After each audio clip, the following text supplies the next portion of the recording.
Hi everyone, in this tutorial I will show you how to save just one worksheet in current workbook with Kutools for Excel.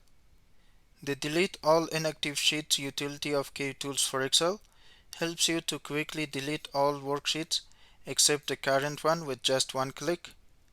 Shift to the worksheet you need to keep only in the current workbook.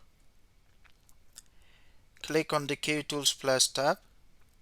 In the Workbooks and Sheets group, click on the Worksheet drop-down list and scroll down and click on Delete All Inactive Sheets feature. Then a prompt dialog box pops up. If you determine to delete them, click the OK button. Again click the OK button. Then all inactive worksheets are deleted immediately from the current workbook. Thanks for watching and don't forget to subscribe for more videos.